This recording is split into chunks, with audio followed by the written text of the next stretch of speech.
En la fiesta de mi hermana, derramé vino sobre su prometido. Ella me golpeó en la cara y gritó: «Sirvienta estúpida». Mi padre dijo: «Discúlpate o vete». Así que me fui. Luego mi teléfono mostró 56 llamadas perdidas. El puño de mi hermana conectó con mi pómulo a las 8:47 p.m. de un sábado por la noche, frente a 50 invitados, un trío de jazz y una mesa de postres decorada con peonías que yo misma había arreglado esa tarde. Sé la hora exacta porque el reloj de Mason estaba a la altura de mis ojos cuando trastabillé hacia atrás. Un Rolex Datejust, el que Vanessa le había regalado por su cumpleaños. La esfera captando la luz del jardín mientras su brazo se levantaba, demasiado tarde, tratando de alcanzar algo que no pudo detener. 8:47. El número se me quedó grabado junto con el shock específico y eléctrico del impacto. Esa sensación de que toda la cara se calienta y luego se enfría y luego se vuelve a calentar. Y el sonido, no el sonido del golpe, que apenas registré, sino el sonido de la copa de vino saliendo de mi mano y haciéndose añicos contra el piso de piedra junto a mis zapatos. Vino tinto sobre lino blanco. La voz de Vanessa, cortando el silencio repentino de 50 personas. «Sirvienta estúpida. Arruinaste todo. Lava mi camisa. Ahora». Me presioné una mano contra la cara. Miré a mi hermana. Estaba a 2 metros de distancia con vino tinto sobre el frente de su blusa de seda marfil y una expresión que había estado viendo en distintas versiones toda mi vida. La expresión de una mujer que acaba de hacer algo que cree completamente justificado y espera que la sala se lo confirme. 50 invitados. El trío de jazz, con los instrumentos suspendidos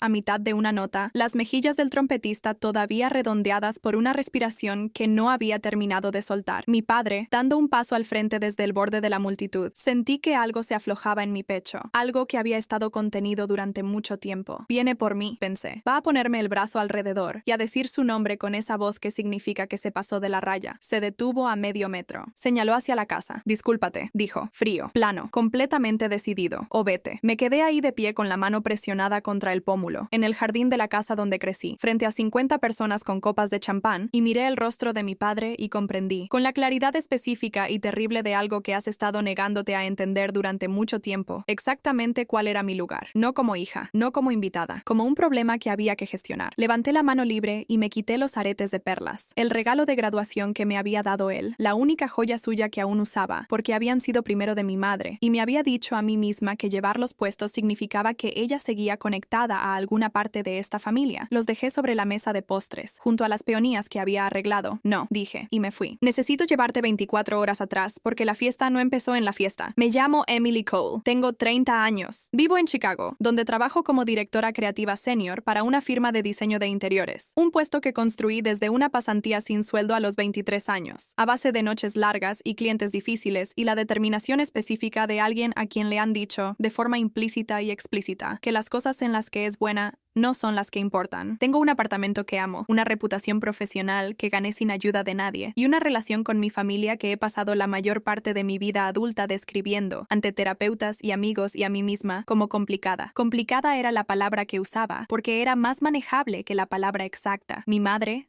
Diana Cole, murió hace 6 años. Había construido Cole Home Designs, una firma de diseño de interiores residenciales y home staging, de la nada, a lo largo de 15 años. Empezó en el sótano de la casa donde crecí, con una computadora de segunda mano y una lista de 3 clientes. Para cuando yo estaba en secundaria, tenía 12 empleados y contratos con 3 de las desarrolladoras residenciales más grandes del estado. Para cuando le diagnosticaron cáncer de ovario, detectado tarde, como siempre parece pasar, la empresa valía considerablemente más de lo que cualquiera que asistiera a nuestras cenas familiares hubiera imaginado al vernos. Mi madre no era una persona que se publicitara, era una persona que construía. Cuando murió, yo tenía 24 años. Estaba en el duelo crudo y desorientador de una pérdida reciente, del tipo en el que firmas documentos porque te los ponen delante y no eres capaz de leerlos con toda tu mente, porque tu mente completa está ocupada en otra cosa. Mi padre me dijo que mi madre le había dejado todo a él para administrarlo y mantenerlo, porque él se encargaba del papeleo. Lo dijo con la autoridad de un hombre al que siempre le han creído, y le creí. Y volé de regreso a Chicago y volví al trabajo, y me dije que algún día, cuando las cosas estuvieran más estables, entendería los detalles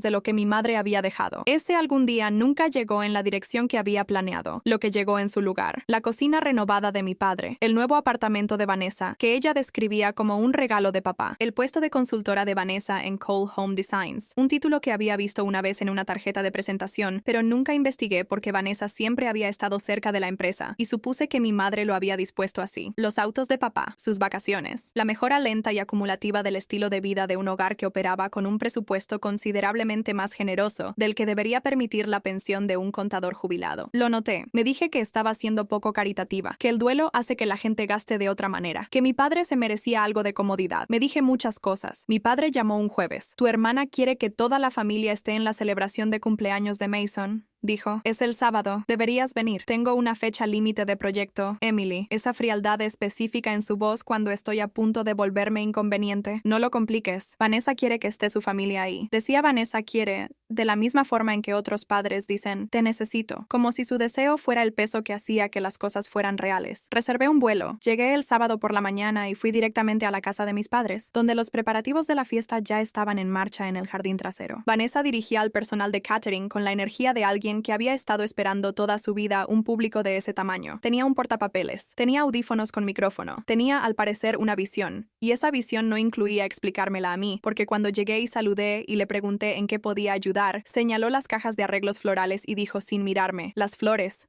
Las peonías, resuélvelo. Así que arreglé peonías durante 2 horas. Rellené las cubiteras de hielo cuando Vanessa chasqueó los dedos, lo cual hizo 3 veces. Y cada vez el chasquido viajaba por mí de esa forma específica, en que viajan los sonidos que cargan una historia exacta de lo que significan. Llevé bandejas de canapés de la cocina al jardín, porque un miembro del personal de catering había avisado que estaba enfermo, y alguien tenía que cubrir el hueco, y yo era la persona disponible, como lo he sido en esta familia, desde que tengo memoria. Varios invitados me miraron con la incertidumbre educada de quien intenta determinar si eres personal de servicio. Sonreí, no dije nada. Llevaba un vestido azul marino sencillo y ningún gafete, y cargaba una bandeja de tostadas de cangrejo, y Vanessa estaba de seda marfil en el centro del jardín recibiendo invitados, y el cálculo que hizo cada persona en ese jardín fue probablemente el correcto dado lo que tenían a la vista. Mason me encontró a las 7:30 p.m. cerca de la barra de bebidas. Quiero describir a Mason con precisión, porque importa en esta historia de una forma que no esperaba. Tiene 34 años, es desgarbado, con esa calidez torpe y específica de alguien considerablemente más amable que la familia con la que está a punto de emparentarse, y que no ha terminado de asimilar del todo lo que eso significa. Me miró cargando una bandeja y algo se movió en su rostro. Incomodidad, reconocimiento, algo que no dijo. Emily, dijo. Viniste. Vine, dije. No tienes que, señaló la bandeja. Está bien. Dije. Alguien me golpeó el codo por detrás. Fuerte. Del tipo de fuerte que es o un accidente total o un accidente sumamente comprometido. Sentí el impacto viajar por mi brazo. Sentí que mi agarre sobre la copa cedía. Sentí que la física del asunto se completaba antes de que pudiera intervenir. Vino tinto, camisa blanca. El horror específico de ver algo suceder en la medio fracción de segundo antes de poder detenerlo. Mason, lo siento mucho. Empecé. Vanessa llegó. Se movió entre la multitud como siempre se ha movido entre los obstáculos. Directamente, sin ajustar su velocidad, con la convicción absoluta de que el espacio se abriría porque siempre lo ha hecho. Vio el vino en la camisa de Mason, y luego se volvió hacia mí, y su rostro no pasó por etapas. Fue directo a la versión que había pasado 30 años aprendiendo a reconocer y a la que aprendí a prepararme. Su puño aterrizó en mi pómulo antes de que terminara de decir, lo siento. Estaba sentada en mi auto de alquiler afuera de una gasolinera en la Ruta 9 a las 11:47 p.m., con una bolsa de guisantes congelados de la tienda de conveniencia presionada contra la cara. Los guisantes eran de marca genérica, $2.49. También había comprado una botella de agua, un paquete de ibuprofeno, y después de mirarme la cara en el espejo del baño de la gasolinera durante 1 minuto entero, un par de gafas de sol que no podría usar hasta la mañana, pero que se sintieron como una compra necesaria. Moretón morado extendiéndose desde el pómulo hacia la cuenca del ojo. Un corte en la comisura del labio, donde el impacto había hecho que mis dientes se clavaran. Mi teléfono, 56 llamadas perdidas. Mi padre, 14 veces. Vanessa, 22 veces, lo cual me decía algo sobre el rumbo de la noche, que había pasado de la furia a algo más urgente. Varios números que no reconocía, probablemente invitados. Mi tía Carol, 2 veces. Mason, 1 vez. Un mensaje de texto en lugar de una llamada. Leí el mensaje, luego lo leí de nuevo. Luego lo leí una tercera vez, con el enfoque específico de alguien que se está asegurando por completo de entender las palabras correctamente. Vanessa mintió. Sobre todo, necesito hablar contigo antes de que lo haga tu padre. Un segundo mensaje, 30 segundos después. Encontré documentos en la oficina de Vanessa. Tu madre te dejó el interés mayoritario de Cole Home Designs. No a tu padre, no a Vanessa. A ti. Los guisantes congelados se me cayeron en el regazo. Me quedé sentada en el estacionamiento de una gasolinera, en el estado donde había crecido, en la oscuridad, en un auto de alquiler, con un moretón floreciendo en mi rostro, y leí esas 2 frases hasta que dejaron de ser palabras y se convirtieron en algo con peso físico. Tu madre te dejó el interés mayoritario, no a tu padre, no a Vanessa, a ti. Cole Home Designs, la empresa de mi madre, la que había construido durante 15 años, la que mi padre había descrito 6 años atrás en la neblina disciplina de mi duelo, como algo que administraba para la familia. Un tercer mensaje. Vanessa planeaba hacer que firmaras documentos de renuncia mañana por la mañana. Le dijo que estabas inestable y que tu padre necesitaba el control legal antes de la boda. Emily, te trajeron aquí por los documentos. Se me habían enfriado las manos por completo. No el frío del aire nocturno de la gasolinera. El frío de entender algo hasta el fondo. Me habían traído aquí por los documentos, la fiesta, la invitación, la voz de mi padre por teléfono. No lo compliques. La preparación de la velada, la forma en que me habían hecho cargar bandejas y rellenar cubiteras de hielo.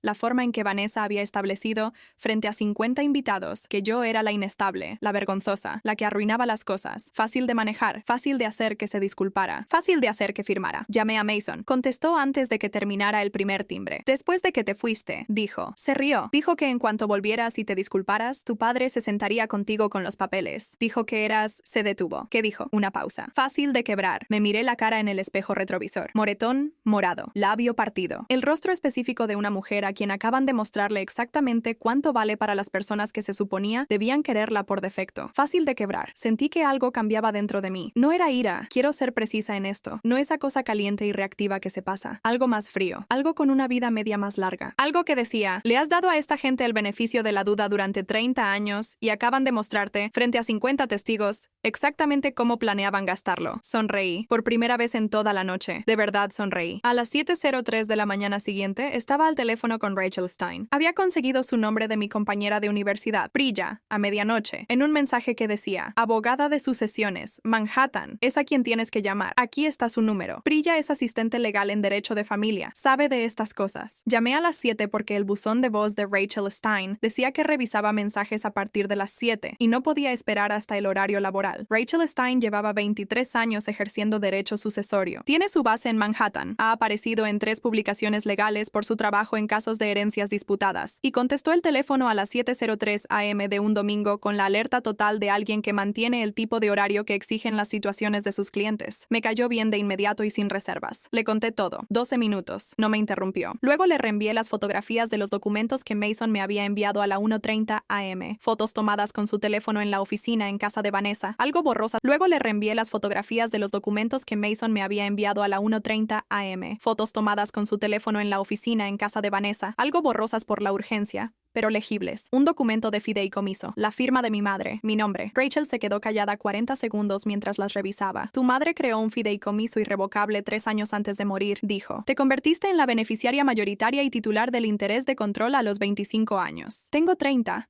Dije. Me miró por encima de sus gafas. Pude escucharlo en su pausa. El peso específico de la siguiente frase. Alguien ocultó esa información durante 5 años. Dejé mi taza de café del hotel sobre la mesa. 5 años. Había pasado 34 meses más allá del punto en que el fideicomiso legalmente había pasado a mí cuando murió mi madre. Había estado activo durante 4 años antes de que ella falleciera, construyéndose en silencio, cuidadosamente estructurado por una mujer que, al parecer, entendía, con una precisión que nunca me expresó directamente, que las personas a su alrededor no eran de fiar para entregármelo como correspondía, mi madre, que me había dicho 2 veces en su último año, con esa forma cuidadosa de alguien que quiere asegurarse de que un mensaje se reciba. Emily, la empresa será tuya algún día. Ese siempre fue el plan. No dejes que nadie te diga lo contrario. Yo había pensado que se refería a algo emocional, espiritual, el legado de una mujer que quería que su hija se sintiera conectada con lo que había construido. Ella se refería a algo legal, específico, con documentación. ¿Qué dice la renuncia?, pregunté. Rachel la deslizó sobre la mesa. Nos habíamos trasladado a una cafetería cerca de mi hotel hacia las 8, donde ella había llegado con un portafolio de piel y esa energía específica de alguien que ha pasado 23 años siendo la persona más preparada en salas que otros creían controlar. La renuncia tenía 2 páginas, limpia, profesional. Un lenguaje que citaba mi renuncia voluntaria al interés de beneficiaria y el reconocimiento de una incapacidad emocional para gestionar responsabilidades corporativas continuas. Mi padre aparecía como la parte receptora. Su firma, con una fecha de 3 semanas antes. Una línea en blanco para la mía. Incapacidad emocional. El lenguaje que habían estado construyendo toda la velada. La mujer que derramó el vino y se avergonzó a sí misma y no pudo manejar un evento sin causar una escena. La hija inestable que necesitaba que su padre se hiciera cargo de las cosas. Habían construido la narrativa frente a 50 testigos y luego planeaban ponerme una pluma en la mano por la mañana. Este documento, dijo Rachel, habría transferido el interés de control de una empresa actualmente valuada en aproximadamente $4.2 millones. La cafetería seguía con sus cosas ordinarias de domingo por la mañana a nuestro alrededor. La máquina de espresso, el croissant de alguien, una pareja en la mesa de al lado teniendo una conversación cualquiera. $4.2 millones.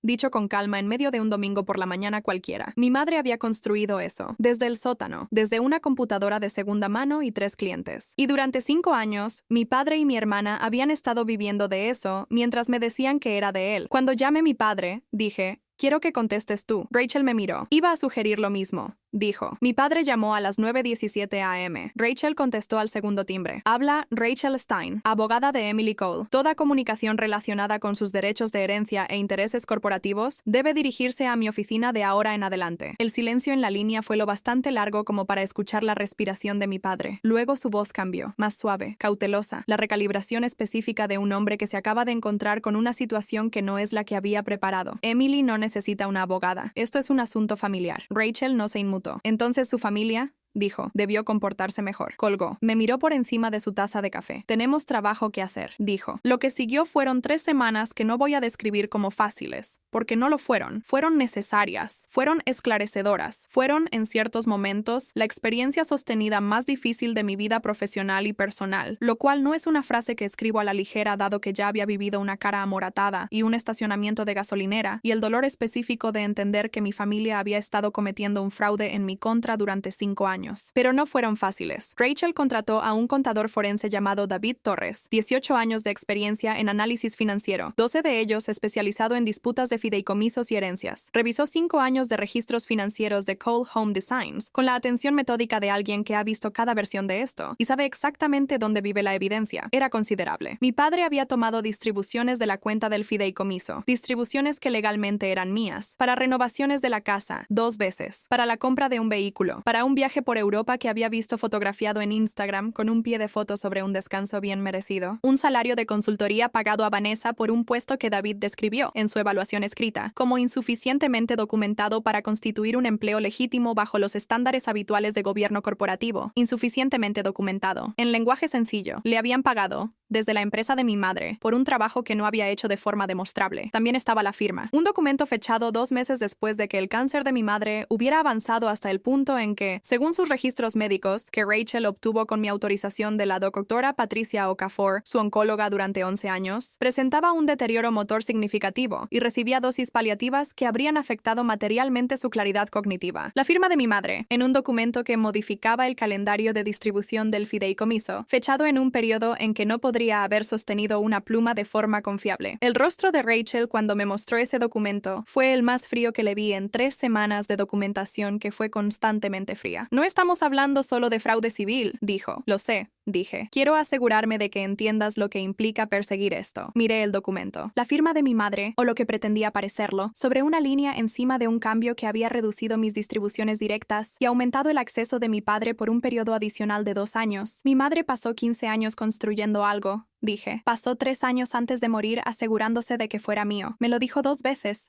En el último año de su vida, que no dejara que nadie me dijera lo contrario. Miré a Rachel. Ella lo sabía. Lo vio venir y construyó una fortaleza de documentos e intentó decírmelo. Y yo tenía 24 años y estaba de duelo y no lo entendí. Rachel esperó. Ahora lo entiendo, dije. Persigan todo. La sala de conferencias estaba en el piso 14 del edificio del bufete de Rachel en Manhattan. Ventanales de piso a techo. Luz de octubre. Una mesa con capacidad para 12, en la que nos sentamos 6. Rachel y yo de un lado. David Torres con su documentación. Una asociada junior manejando los anexos.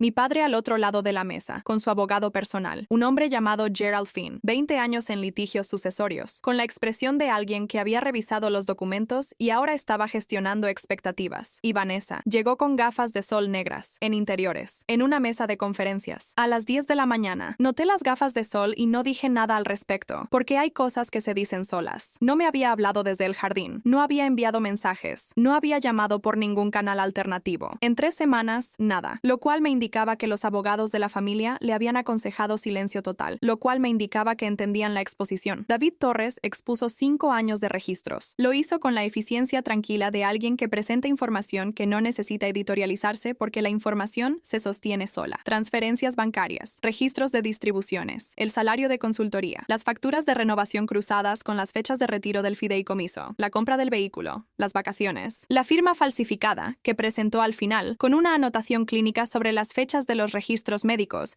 y una explicación breve y precisa de lo que había encontrado el análisis caligráfico, realizado por una especialista llamada la doctora Carol Huang, 30 años en peritaje forense de documentos. La sala quedó muy en silencio cuando terminó. Gerald Finn le dijo algo a mi padre en voz baja. Mi padre miró la mesa por un momento. Luego levantó la vista hacia mí. Emily. Su voz tenía la cualidad específica de un hombre intentando el registro de la sinceridad con la maquinaria de la justificación por debajo. Tienes que entender que después de que murió tu madre, la empresa estaba en una posición vulnerable. Yo estaba protegiendo el activo. Estaba protegiendo tu futuro. No, dije. Se detuvo. Parpadeó. Me di cuenta, mirando su rostro, de que no había interrumpido a mi padre de forma directa y sin reservas en 30 años. Que incluso mis salidas habían sido silenciosas. Una caminata, una puerta cerrada, un teléfono sin contestar. Nunca había simplemente dicho no en medio de una de sus frases y dejado que se quedara ahí. Se quedó ahí. Pasé años tratando de entenderte, dije. ¿Por qué Vanessa podía golpearme y era a mí a quien le decían que se disculpara? ¿Por qué el nombre de mi madre fue desapareciendo poco a poco de la empresa que ella creó? ¿Por qué cada vez que preguntaba sobre la herencia me decían que era complicado, que tú te estabas encargando, que debía confiar en el proceso? Lo miré con firmeza. Me dije que el duelo te había endurecido. Me dije que la presión de perderla había cambiado las cosas. Te di cada interpretación que no era la correcta. Su mandíbula se había tensado. No fue duelo, dije. Me miró. Fue codicia. Nadie en esa sala hizo ningún sonido. Rachel colocó el paquete de documentos sobre la mesa. 3 páginas.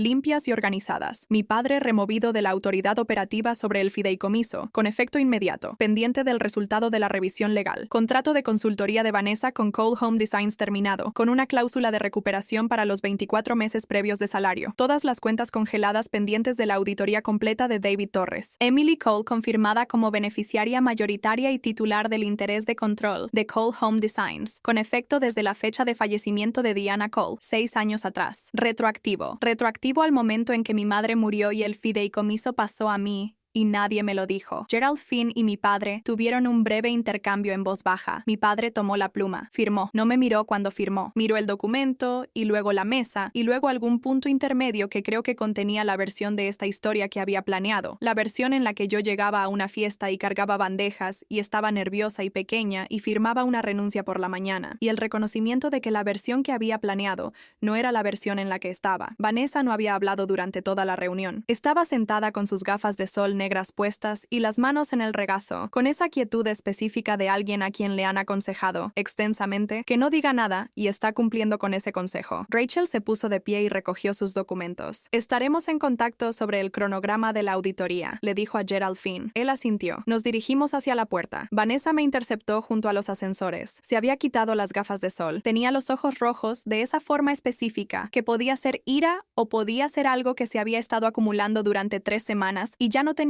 dónde comprimirse. Destruiste mi vida, dijo. Le temblaba la voz. Miré a mi hermana, a la mujer que me había golpeado en la cara en su jardín frente a 50 invitados y me había llamado sirvienta estúpida, y había visto a nuestro padre señalarme la puerta. A la mujer que, durante 5 años, había vivido en un apartamento pagado por la empresa de nuestra madre mientras yo construía mi carrera desde cero en una ciudad donde nadie conocía mi nombre. A la mujer que le había dicho a Mason que yo era fácil de quebrar. Pensé en el estacionamiento de la gasolinera, los guisantes congelados, las 56 llamadas perdidas. La sensación específica y esclarecedora de presionar guisantes de marca genérica contra un pómulo amoratado y decidir, en el frío y la oscuridad, que ya había terminado de disculparme por existir. No, dije. Ella levantó la barbilla. Dejé de financiarla, dije. Hay una diferencia. El ascensor llegó. Entré. Dijo mi nombre mientras las puertas se cerraban entre nosotras. Emily, con una voz que contenía algo que ya no tenía la capacidad de interpretar, y observé su rostro, enmarcado por el acero que se cerraba, hasta que el hueco fue demasiado pequeño para ver a través de él, y luego desapareció, y me quedé sola en el ascensor.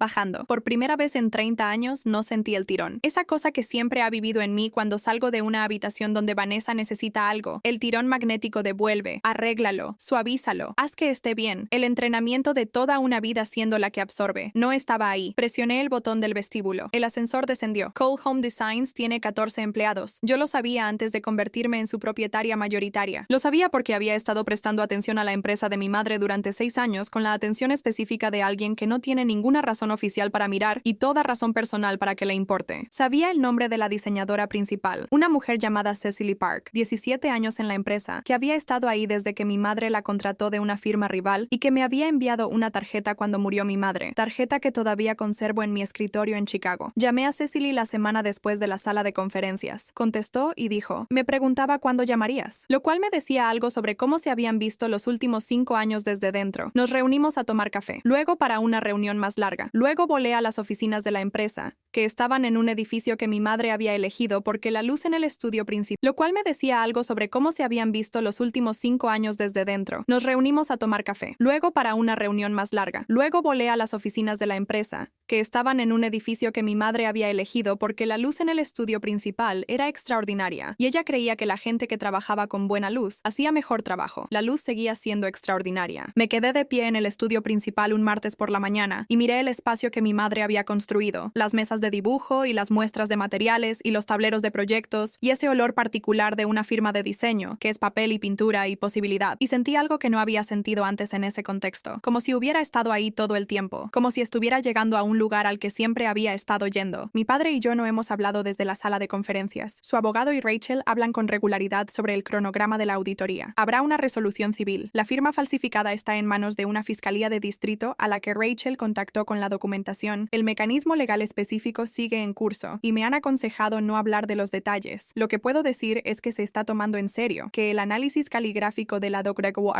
Juan forma parte del expediente, que la documentación financiera de David Torres es lo bastante minuciosa como para que Gerald Finn dejara de disputar varios de los hallazgos centrales en la tercera semana. Mi padre tiene 67 años y no sé qué le espera. He pensado en esto más de lo que esperaba. He pensado en el hombre que fue a mi obra de teatro escolar y me ayudó con un proyecto de ciencias y me llevó al hospital una vez a las 2 de la madrugada cuando tenía fiebre y ambos estábamos asustados. He pensado en el hombre capaz de eso y también capaz de mirar el rostro amoratado de su hija y decir, discúlpate o vete. La doctora Vivian Clark, mi terapeuta, 16 años de práctica, especializada en trauma familiar, me dijo que el hecho de que ambas cosas sean verdad no resuelve la segunda, que el amor y el daño no son mutuamente excluyentes, y que entender cómo alguien se convirtió en la persona que hizo algo no te obliga a absorber lo que hizo. Veo a Vivian cada 2 semanas. Empecé hace 2 años, por razones no relacionadas con esta situación específica, lo cual es otra forma de decir que la situación siempre fue más grande de lo que estaba dispuesta a admitir. Mason terminó su compromiso con Vanessa 2 semanas después de la sala de conferencias. Me escribió, debí haber dicho algo antes, siento no haberlo hecho. Le respondí, dijiste algo cuando importaba, y así fue. Vio documentos en la oficina de Vanessa y le escribió a una mujer a la que apenas conocía a medianoche, porque su conciencia no toleraba la alternativa. Eso es un tipo específico de valentía que merece reconocimiento. Él y yo no estamos en contacto, lo cual es apropiado dadas las circunstancias. Pero pienso en ese mensaje, en lo que le costó enviarlo y en lo que me dio a mí recibirlo.